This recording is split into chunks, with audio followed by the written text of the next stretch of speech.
क्या बिना स्ट्रेचिंग के कमर दर्द को पूरी तरह से ठीक किया जा सकता है, या फिर स्ट्रेचिंग कमर दर्द को ठीक करने के लिए इतनी ज़रूरी क्यों है? ये सब जानने के लिए इस वीडियो को पूरा देखें।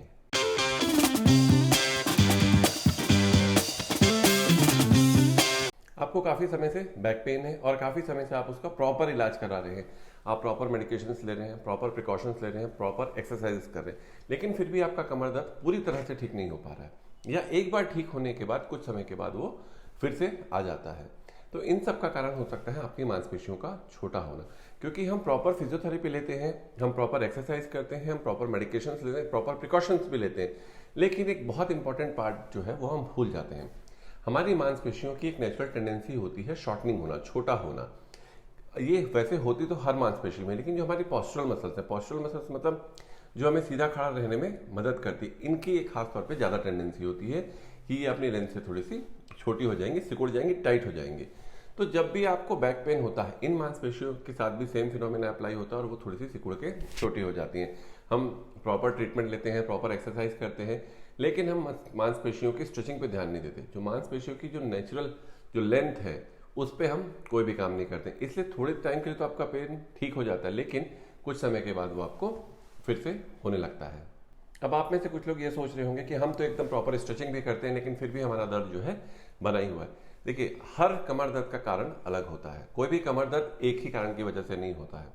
लेकिन जब आप स्ट्रेचिंग करते हैं तो आपका जो एक सेट ऑफ एक्सरसाइजेज है, जो सेट ऑफ स्ट्रेचिंग है, आप उन्हीं को करना चालू कर देते हैं। कुछ स्ट्रेचिंग किसी बीमारी में फायदा पहुंचाती है, कुछ स्ट्रेचिंग को किसी बीमारी में बहुत कॉशन के साथ करना चाहिए, और कुछ स्ट्रेचिंग्स को बिल्कुल ही किसी पर्टिकुलर बीमारी में नहीं करना चाहिए। इस वीडियो में मैं आपको स्टेप बाय स्टेप बताऊंगा कि कौन से स्ट्रेचिंग आपको किस बीमारी में करनी है, किस बीमारी में थोड़ी सावधानी रख के आप उसे कर सकते हैं, और किस बीमारी में आपको उसे बिल्कुल भी नहीं करना चाहिए। इस वीडियो में मैं आपको टोटल 10 स्ट्रेचिंग बताऊंगा जो कि कमर दर्द के लिए बहुत ज़्यादा इफेक्टिव हैं। साथ ही मैं आपको बीच बीच में ये भी बताता रहूंगा कि कब आपको ये करना है, कब आपको ये नहीं करना है। आगे बढ़ने से पहले बहुत छोटी सी जानकारी मैं आपको स्ट्रेचिंग के बारे में दे देता हूँ कि स्ट्रेचिंग का आखिर हमारे शरीर में फायदा किस प्रकार से होता है। आजकल के सेडेंट्री लाइफस्टाइल के युग में जो हमारा पोस्चर है वो सबसे ज़्यादा खराब होता है। किसी भी कमर दर्द की अधिकतर शुरुआत, अगर नॉन ट्रॉमेटिक कमर दर्द है तो उसकी शुरुआत अधिकतर पोस्चर खराब होने की वजह से ही होती है। तो जो स्ट्रेचिंग है उसका सबसे बड़ा और सबसे इंपॉर्टेंट फायदा ये है कि वो आपके पोस्चर को ठीक करने में मदद करता है।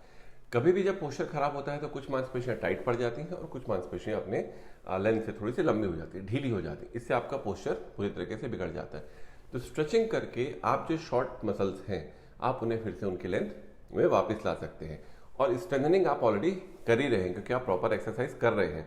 अगर आपको अभी तक आइडिया नहीं है कि आपको कौन कौन सी एक्सरसाइज कमर दर्द में करनी चाहिए, तो मेरे चैनल को सब्सक्राइब कीजिए ताकि आपसे कोई भी वीडियो मिस ना हो जाए, और पिछले कुछ वीडियोस को जाके देखिए जहां मैंने बहुत डिटेल में बताया है कि आपको कौन सी बीमारी में किस टाइप की एक्सरसाइज करनी चाहिए और क्या क्या नहीं करना चाहिए। तो जो दूसरा सबसे बड़ा फायदा होता है स्ट्रेचिंग करने का, उससे आपका रेंज ऑफ मोशन बढ़ता है। रेंज ऑफ मोशन मतलब अगर आपकी मसल्स छोटी हैं, स्टिफ हैं, टाइट हैं, तो आपको जैसे ऐसे उठ के पेन उठाना है, तो आपकी जब आपकी फ्रीनेस ही नहीं है बॉडी में, तो आप पेन को कैसे ऐसे झुक के उठाने की कोशिश करेंगे। इसका मतलब कि आपका जो रेंज ऑफ मोशन है वो रिस्ट्रिक्टेड है।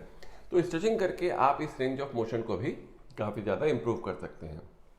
तीसरा जो सबसे बड़ा फायदा होता है, जो भी आपकी अफेक्टेड मसल्स हैं जहां पे आपको दर्द हो रहा है, कोई भी स्ट्रेचिंग प्रोटोकॉल वहां पे आपकी ब्लड सप्लाई को इंप्रूव करता है।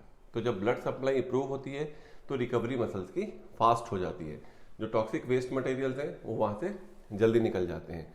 इसकी वजह से आपकी रिकवरी काफी ज्यादा बढ़ जाती है। स्ट्रेचिंग जो है आपके डे टू डे जो आपको स्ट्रेस हो रहा है उसे भी कम करने में मदद करती है। अगर आपके बैक में पेन है, आपके बैक में स्टिफनेस है, तो आपको कोई भी काम करने में बहुत ज़्यादा कंफर्ट महसूस नहीं होगा, आप थोड़े से स्ट्रेस में रहेंगे। तो स्ट्रेचिंग जो है आपकी फ्लेक्सिबिलिटी को बढ़ा के जो आपके स्ट्रेस लेवल है उसे भी कम करने में काफ़ी ज़्यादा मदद करती है। स्ट्रेचिंग देखने सुनने में बहुत ईजी लगती है, लेकिन स्ट्रेचिंग के पीछे एक बहुत बड़ा विज्ञान छुपा हुआ है। इसीलिए इस वीडियो को आप कम से कम 5-7 बार देखिए, उसके बाद ही स्ट्रेचिंग को चालू कीजिए। जब आपको कॉन्फिडेंस आ जाए कि हाँ, अब आप हर एक बारीकी को इस एक्सरसाइज की, स्ट्रेचिंग की सुन लिए हैं, समझ लिए हैं, तो ही आप उसके बाद स्ट्रेचिंग को चालू करें। हर स्ट्रेचिंग के साथ आपको ग्रीन, येलो या रेड इंडिकेटर मिलेंगे। इससे आपको पता चल जाएगा कि इस पर्टिकुलर बीमारी में आपको ये एक्सरसाइज बिल्कुल भी नहीं करनी। अगर रेड इंडिकेटर है मतलब आपको एक्सरसाइज बिल्कुल भी नहीं करनी है। येलो इंडिकेटर है तो थोड़ी सी सावधानी के साथ आप स्ट्रेचिंग कर सकते हैं। लेकिन ग्रीन इंडिकेटर है मतलब आप बहुत कंफर्टेबली उस स्ट्रेचिंग को आप फॉलो कर सकते हैं। अल्टीमेट एम हमारा ठीक होना है। कई बार क्या होता है कि हम गलत स्ट्रेचिंग या गलत एक्सरसाइज करके अपने दर्द को बढ़ा लेते हैं। अगर आप एक्सरसाइज नहीं कर रहे हैं कोई दिक्कत नहीं है, उससे आपको उतना नुकसान नहीं पहुंचेगा, लेकिन आप गलत एक्सरसाइज या स्ट्रेचिंग कर रहे हैं तो उससे आपको काफ़ी नुकसान पहुंच सकता है। इसलिए वीडियो को कम से कम, इस वीडियो को 5 से 7 बार देखिए, पहले अच्छे से समझ लीजिए, कोई डाउट्स हैं तो कमेंट्स करके मुझसे पूछिए और उसके बाद जो है आप एक्सरसाइज को या स्ट्रेचिंग को चालू करें। सबसे पहले स्ट्रेच का नाम है डबल नी रोटेशन। इसके लिए अपने दोनों पैरों को मोड़ लें और दोनों पैरों को मोड़ने के बाद पहले लेफ्ट साइड की तरफ झुकाएं, 20 सेकेंड होल्ड करके रखें, 20 सेकेंड होल्ड होने के बाद अपने पैर को राइट की तरफ झुकाएं और राइट की तरफ भी 20 सेकेंड कम से कम होल्ड करके रखें। अगले स्ट्रेचिंग का नाम है सिंगल नी रोटेशन स्ट्रेच। इसके लिए किसी भी एक पैर को मोड़ के दूसरे पैर के घुटने के पास रख लें और फिर जिस पैर को आपने मोड़ा है उसका दूसरा अपोजिट हाथ लेके उसे घुटने के पास पकड़ के जिस हाथ से आपने पकड़ा है उस तरफ उसे खींचें। 20 सेकेंड तक होल्ड करके रखना है आपको और 20 सेकेंड के बाद फिर आपको इसे दूसरे पैर के लिए रिपीट करना है। 5-5 बार आपको दोनों पैरों के लिए इस एक्सरसाइज को करना है।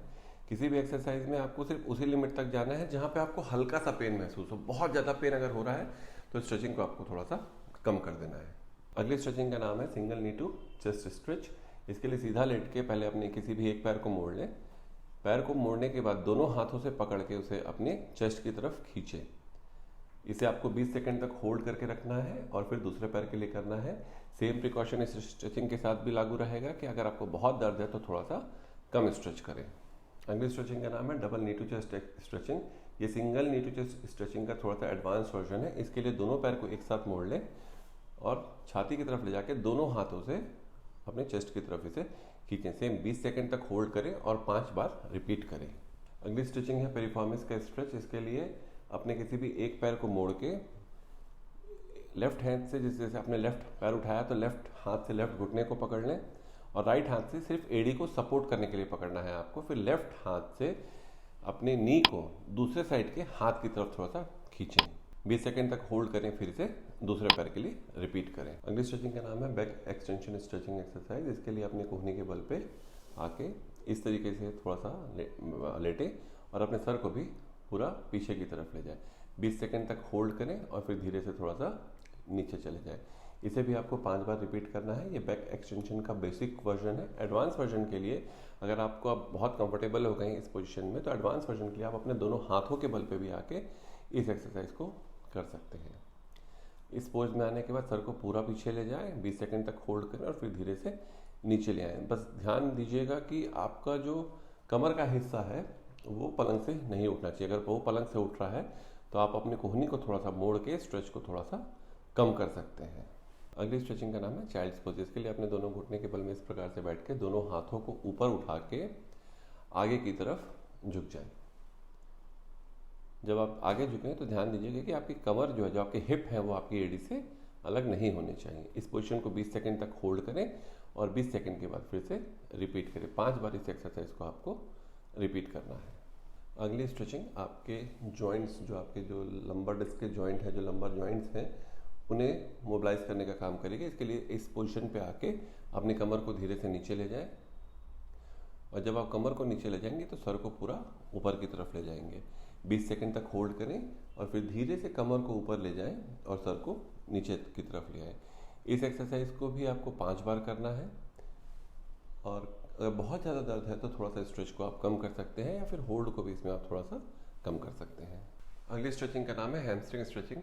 हैमस्ट्रिंग को स्ट्रेच करने के वैसे तो कई तरीके हो सकते हैं, लेकिन ये डिस्क बल्ज और लंबार स्पॉन्डाइलोसिस के लिए सबसे ज़्यादा सेफ तरीका है। इसके लिए कुछ इस प्रकार की कुर्सी ले लें और उसमें पहले अपना कोई भी एक पैर ऊपर रखें। पैर ऊपर रखने के बाद दोनों हाथों को सीधा करके कमर को एकदम सीधा कर लें। इसमें कमर को आपको बिल्कुल नहीं झुकाना है। फिर धीरे धीरे आप अपने हाथों को आगे की तरफ पुश करें। अगर ध्यान दीजिए, इसमें कमर इनकी बिल्कुल भी नहीं मुड़ रही। इनकी हैमस्ट्रिंग में स्ट्रेच भी आ रहा है और इनकी कमर भी बिल्कुल भी नहीं मुड़ रही है। इसे भी 20 सेकंड तक होल्ड करें और फिर धीरे से सीधे हो जाए। इस एक्सरसाइज को भी, इस स्ट्रेचिंग को भी आपको 5 बार करना है और दोनों पैरों के लिए करना है।